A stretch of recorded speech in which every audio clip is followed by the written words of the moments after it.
నమస్తే, మీ ఎర్రంరెడ్డి తిరుపతి రెడ్డి. ఈ మధ్య తెలంగాణ ప్రాంతం మీద, తెలంగాణ జాతి మీద, తెలంగాణ భాష యాస మీద ఈ దాడులు చూస్తూ ఉంటే ఏదో పెద్ద ఎత్తున మన ప్రాంతం మీద, మన రాష్ట్రం మీద కుట్ర జరుగుతూ ఉన్నట్టు అనిపిస్తూ ఉంది.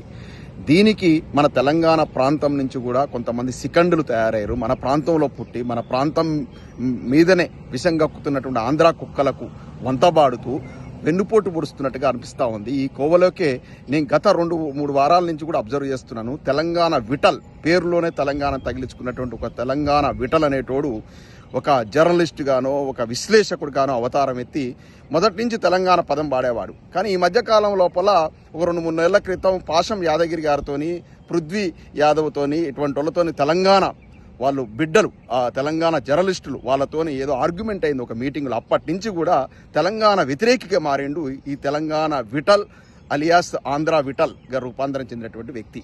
ఈయన ఈ మధ్య పచ్చ మీడియా ప్రముఖంగా TV5 ఆ సాంబా ఉంటాడు కదా, TV5 సాంబా, మహా న్యూస్, ఆంధ్రప్రభ ఇటువంటి ఛానళ్లలో కూర్చొని తెలంగాణ మీద విషం కక్కుతుండు. ఏ లెవెల్కి పోయిందంటే తెలంగాణ కోసం చావు నోట్ల తలబెట్టి కొట్లాడి తీసుకొచ్చినటువంటి కేసీఆర్ గారి మీద, తెలంగాణ ప్రాంతం మీద ఇక విషం కక్కుతున్నాడు. ఇప్పుడు అంటే ఇడుపుగాయితం అనేటువంటి సంఘటన చూసాం.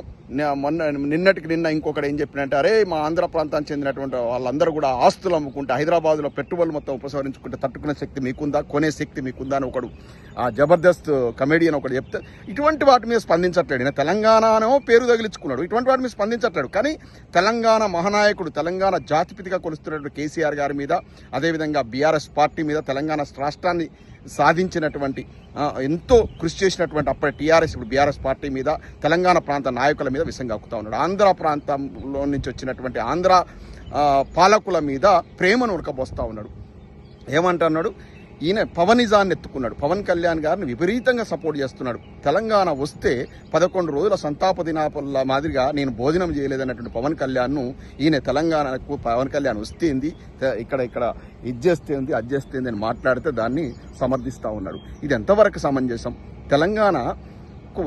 తెలంగాణ దినోత్సవం రోజు, ఆవిర్భావ దినోత్సవం రోజు సభ పెట్టి తొడగొడుతుంటే హైదరాబాద్ నడిగడ్డ మీద ఈయన నిజంగా తెలంగాణ బిడ్డ అయితే విఠల్ అనేటువంటి స్పందించాలి కదా.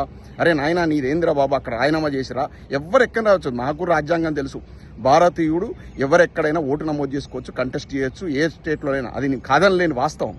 కానీ ఏం చేయాలి, అక్కడ ఆంధ్రప్రదేశ్ పక్క రాష్ట్రపు ఉప ముఖ్యమంత్రి ఉన్నాడు, రాజీనామా చేయాలి, ఇక్కడికి రావాలి, ఇక్కడ రాజకీయాల్లో పాల్గొనాలి, పోటీ చేయాలి, గెలవమని ఇప్పటికి కూడా కంటెస్ట్ చేయొచ్చు, ఆయన ఎవరు కాదనలే. కానీ ఈయనే ఇప్పుడు ఆ ప్రాంతానికి చెందినటువంటి జన సైనికులు సపోర్ట్ చేస్తూనో, వాళ్ళ జనసేన పార్టీ నాయకులు స్పందిస్తూనో ఒక మీనింగ్ ఉంది. ఈయన ఏ రాజకీయ పార్టీకి సంబంధం లేదు, ఈయన ఒకళ్ళు తప్పించుకుంటున్నాడు. పవన్ కళ్యాణ్ కంప్లీట్గా ఒకళ్ళు తప్పించుకొని మాట్లాడుతున్నాడు.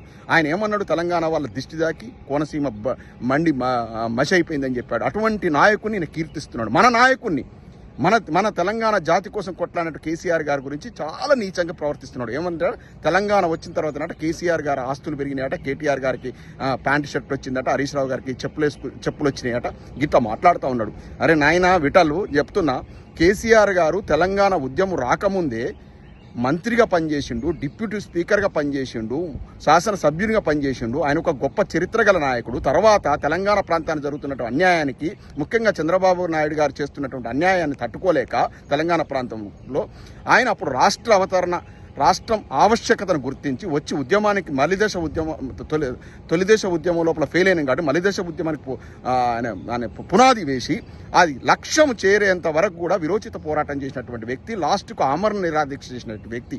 అటువంటి కేసీఆర్ గారి నుంచి తులనాడితే ఏం బతుకునేది, ఏం కథ, ఏం విశ్లేషకుడికి నువ్వు, ఏమి చదువుకున్న అజ్ఞానివా అర్థం కావట్లేదు. ఇట్లాంటి వాళ్ళతోనే ప్రాబ్లం.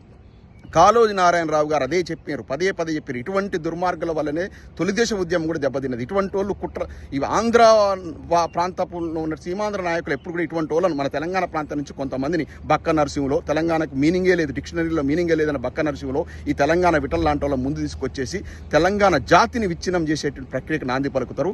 ఆ కోకు చెందినవాడు కాళోజీ నారాయణరావు గారు ఏమన్నారు, మన ప్రాంతం తెలంగాణలో పుట్టిన బిడ్డ ఎవడైనా తెలంగాణకు వ్యతిరేకంగా మాట్లాడితే వాడిని 100 అడుగుల పాతర వేయాలని చెప్పాడు. అదేగా ప్రాంతేతడు ఎవడన్నా మన పక్క రాష్ట్రపోడు ఎవరన్నా తెలంగాణ మీద విషయం కక్కుతా వాని పొలిమేర దాటేంత తన్నెళ్ళగొట్టాలన్నాడు. ఇవాళ ఈ యొక్క విఠల్ లాంటి వ్యక్తులతోనే చాలా ప్రమాదం పొంచి ఉంది. మన ప్రాంతానికి చెందిన వాళ్ళతోనే మన కత్తితోనే మనల్ని పొడిపించేటువంటి కార్యక్రమంలో సిద్ధహస్తులు పక్క రాష్ట్రపోలు. కాబట్టి మనం జాగ్రత్తగా ఉండాలి.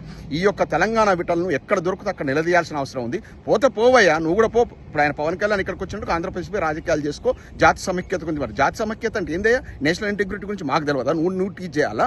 జాతి సమైక్యత అనేది ఒక రాష్ట్రం యొక్క భాషను, యాసను, ఒక జాతిని, మనం తినేటువంటి తిండిని, మన ప్రాంతాన్ని కించపరచడం జాతి సమైక్యత కిందకి వస్తుంది. జాతి సమైక్యత అంటే అన్ని ఏ ప్రాంతం పోతే ఆ ప్రాంత సంస్కృతిని, భాషను, యాసను గౌరవించడం జాతి సమైక్యత అవుతుంది.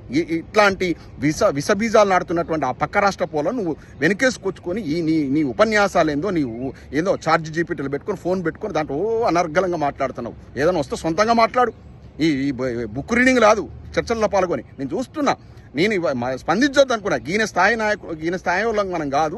అటువంటి అల్పకుడు గురించి మాట్లాడడం ఎందుకు అనుకున్నా కానీ ఇది టూ మచ్ అవుతా ఉంది. నువ్వు చర్చల్లో పాల్గొని ఇష్టం ఉన్నట్టు తెలంగాణ ప్రాంతం గురించి, తెలంగాణ ప్రాంత అస్తిత్వం దెబ్బతీసే విధంగా మాట్లాడుతున్నావు.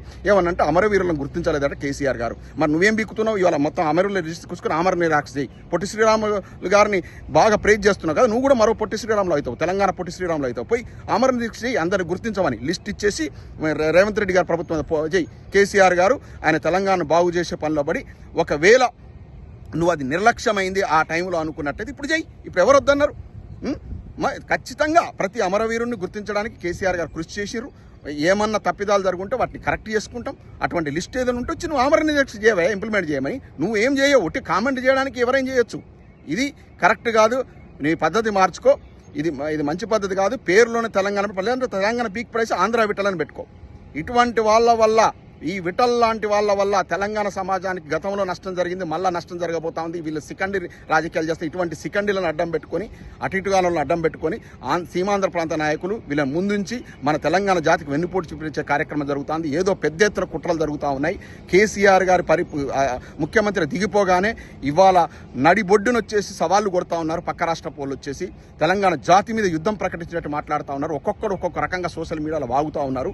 వీటిని మనందరం కూడా, విఘ్నులు, మేధావులు అందరూ కూడా, పాశం యాదగిరి అన్న హ్యాట్స్ ఆఫ్, నీలాంటి వాళ్ళు, పృథ్వీ యాదవ్ గారు హ్యాట్స్ ఆఫ్, మీలాంటి వాళ్ళ వల్లనే తెలంగాణ జాతి ఇవాళ జాగృతమైంది. ముఖ్యంగా బీఆర్ఎస్ శ్రేణులు, మా నాయకుడు కేసీఆర్ గారు, వీళ్ళందరి వల్లనే ఇవాళ తెలంగాణ రాష్ట్రం ఇంకా అస్తిత్వం కాపాడబడ్డది, రాష్ట్రం సిద్ధించింది, ఇవాళ కొంత గౌరవం దక్కింది. ఇది మునుముందు కూడా మనం ఇట్లా కలిసికట్టుగా ఉంటేనే, మన జాతి ఐక్యంగా ఉంటేనే తెలంగాణ జాతికి సముచితమైన గౌరవం ఉంటుందని తెలియజేసుకుంటున్నాం. జై తెలంగాణ.